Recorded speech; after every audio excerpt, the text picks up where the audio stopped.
Hey, I'm gonna get caught up on some video requests here. So this one's from Craxton. Video request. What is your opinion on cats? Have you ever owned one? And are you planning on getting one? It would probably suit your lifestyle. Cheers. Yeah, I like cats. I like cats a lot. They're my favorite animal. I'm a cat guy as opposed to a dog guy. I don't like animals that or anything for that matter anymore that requires a lot of maintenance, and cats just do not require any maintenance. They take care of themselves, and they're cheap to feed. My mom has a cat, and I think she says like $3 to $5 a week or something on food on him, and that's it, And other than that, he's just your friend who doesn't demand anything of you, doesn't just keeps you company. They work really great with humans because they mind their own business, but they also like to be your friend. They like their affection, jumping up on your lap to get scratched and all that kind of stuff, and you can make a connection. They have a lot of personality. You can make a good connection with them by scratching their ear and having them like move their head around to the places you want them to scratch you, and it's a great way to communicate with the animal world. Dogs do that too, but dogs are smelly. Cats don't smell. They the only thing they do, I guess, is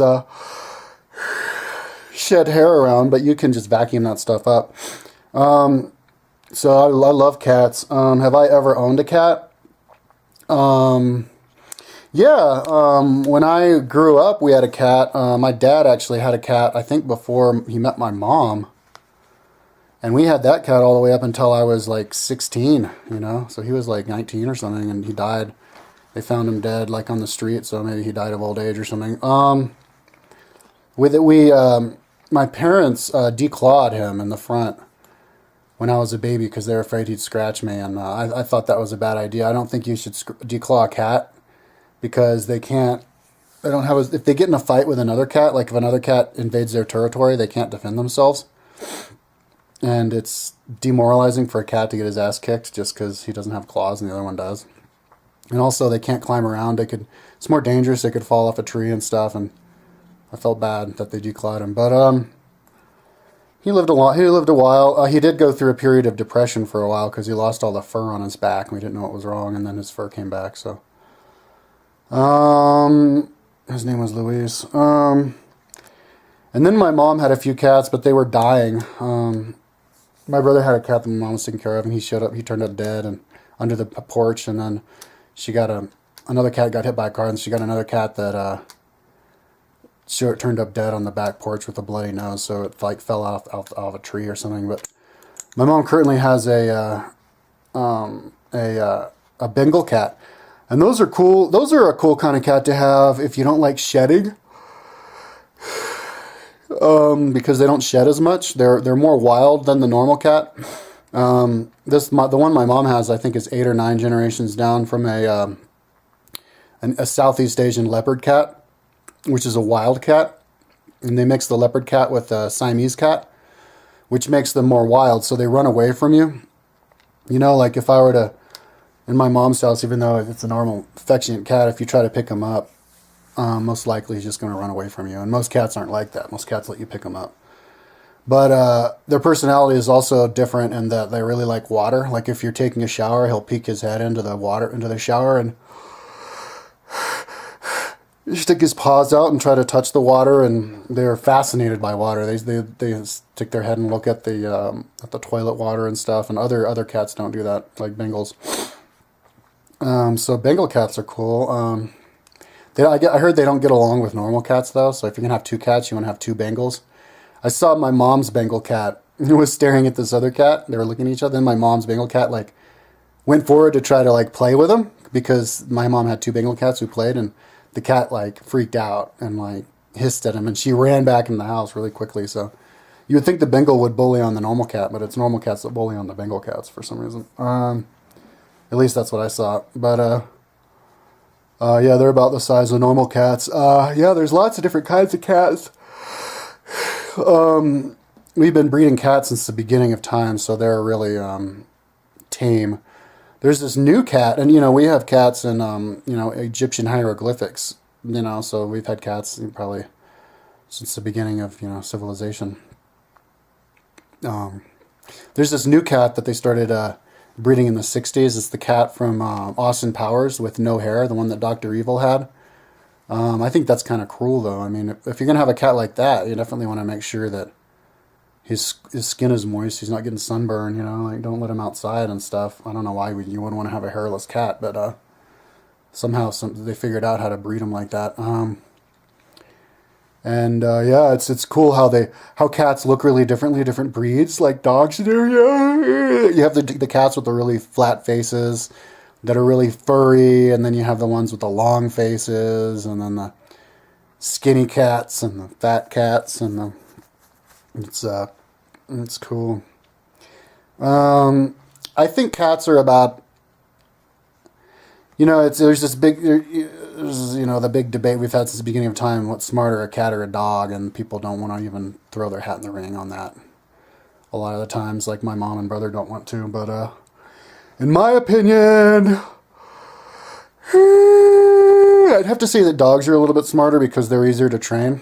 And and I think I ability to train I see as a sign of intelligence, but I don't think it's that big of a difference. I think cats and dogs get along together just great. They can be friends with each other. When my brother's dog is hanging around, big old dog, he's friends with the cat, and they say hi to each other and sniff to each other. Oh, another thing about Bengal cats is they're really vocal, which is cool. Like they talk to you. And actually normal cats do that too, but whenever our cat comes in, he goes meow when he comes in, and then if you like touch his tail or whatever, he goes meow. He says hi. And he even does that with a cat, I mean the dog. The dog walks up and sniffs him and he goes meow. And then he go meow meow and they go meow. Like you can talk to him. I had a cat in Chile who died just a couple months ago. Got poisoned, ate a poisoned rat. But we had this cat in Chile who was like, you'd have conversations with you go meow meow and you go meow meow and you go meow and you go meow, and like no matter how many times I meow back, he meows back at me, and we just do back and forth, back and forth. And she'd run up to me and bury her nose in my my underarm, like as hard as she could, like she's digging in my armpit. I guess she liked to like smell it or something, but yeah, I just love the affection, having a little buddy, your little friend. I'm not allowed to have cats here though, so I'm not going to have a cat. You're not allowed to have animals in this apartment. Obviously, plenty of people do, and I could get away with it, but I don't want to because it's just too much. I have 2 leopard geckos, 2 hamsters, 6 fish. That's enough for me. And my mom has a cat, and I'm over at my mom's house all the time. So, I play with my mom's cat and stuff. So, but yeah, I mean, if my mom didn't have a cat, I'd want to have a cat. I love having cats. Yeah, maybe you could even like live in a travel. Well, cats aren't as easy to have as pets if you're living in a van though, because you can't call your cat and he won't come running. So if you need to leave a campsite or whatever, you can't. Like you're fucked. And the dog will come running, jump in your car, and you can go, but not with a cat. So, it's more convenient to have a dog in a lot of situations. Cats are more for like if you have one house and one place that they come in and out. My mom's cat comes in and out all the time. It's funny, like you'll let him out, and then he'll walk around the house, and then he'll want to come back in, like 5 minutes later, and then you open up the door, and then he'll look at you, and then he'll walk away. Like they like to meow and have you open the door just to have you open the door for some reason. Just I don't know if anybody else has cats who does that, but yeah, he does that a lot. I don't think cats. I actually had a psychic communication with my mom's cat the other day. I opened up the door and it was really cold because he wanted to go outside, and he felt the cold air, and so he turned around and went back in, and I had this like flash of like the consciousness of a cat that there's cats that they want to go outside, and then they go outside, and then they get really cold, and they're like afraid they're going to die, and they hope to God they're going to get let back in. Then they get let back in, and then after they're let back in, they try to remind themselves not to go outside again. So yeah, that's a thought process that cats do, and probably dogs too. Like, don't forget, don't forget, don't forget, don't forget. Don't go out there. It's cold. You don't want to get in that situation again. But then my mom's cat, like a couple hours later, he wanted to go out again, and no, a couple minutes later, and I was like, you don't want to go out. Apparently, you don't remember though. So, yeah, so they're not as smart as humans. Their memories aren't as good. Their memories are like as good as like little kids. I remember when I was a little kid, and I don't remember when this was. Maybe my brother was 2 or something. I have a brother who's a year and a half younger than me. And I remember when I could like say something to him, or like we'd get in a fight and he'd cry or whatever, and the next day he wouldn't remember it, because he was just a little kid. And I think cats are kind of like that. Like they just sometimes they just can't. Their memories can't hold together, and they don't remember stuff. But so if you hurt a cat's feelings or whatever, he'll remember it the rest of the day, but the next day he won't. Unless you do it over and over again, and then you imprint yourself as a bad person on him, and you don't want that. But yeah, basically cats and dogs, they're just like people. They have the same emotions, the same kinds of memories. It's just not as and desires and everything, but it's not as extensive. Not as developed. But I think they're right in line with humans. I think in the reincarnational cycle, grade. Souls are house cats and house dogs before they're humans. So you'll be like a wild cat or a lion or something, and then you'll graduate from that to being a house cat or a house dog, and then from there you go to being a human. You don't go directly from being a wild animal to a human. It's a good introduction for animal souls to turn into human souls by living with humans. Yeah, but that's kind of another video. That's just really quickly. But you could tell. You look at a dog or a cat. See, not so much with my brother's dog. My brother's dog doesn't have much of a personality, but with my cat, you can tell. You can see them smiling just in their eyes. You know when you treat a cat really well and you look at him and you can just see in his face like, I love you. I love you. That look in their eyes, like, yeah, you're my best friend. That look, I get that look from my mom's cat, and I don't, and it's just in their eyes, it's nothing about their facial expression. So yeah, you can communicate through the eyes of an animal just like you can with, human and stuff. I had a friend who's told me once that dogs are the only animals who can actually read your human's facial expressions and tell what they mean. I think cats can do that though too. Probably not as well as dogs because they're not trained as much, but I think they can do that too.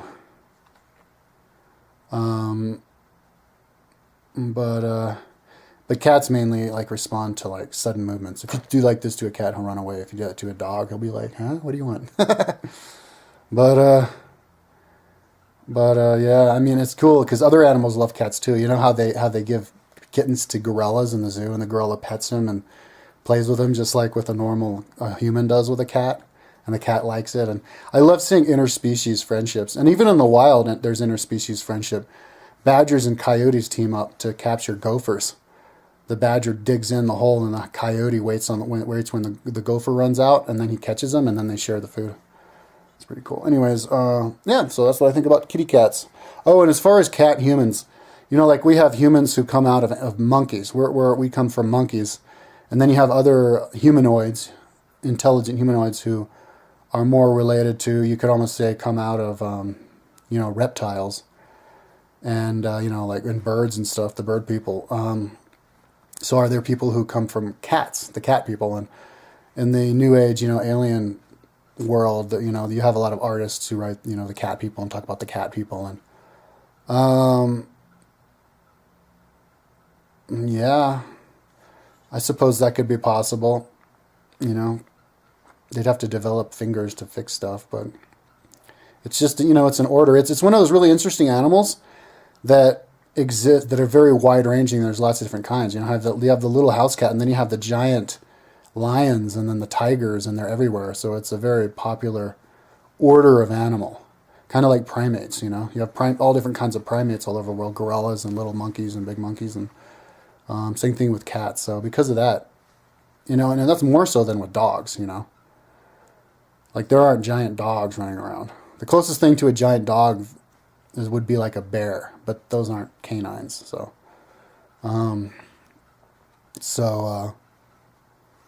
yeah, maybe there are cat people. There's some planet somewhere that cats evolved into humanoids because there are not enough trees around for monkeys to develop or whatever. I don't know. Interesting thought. But anyways, okay, that's enough. Peace out.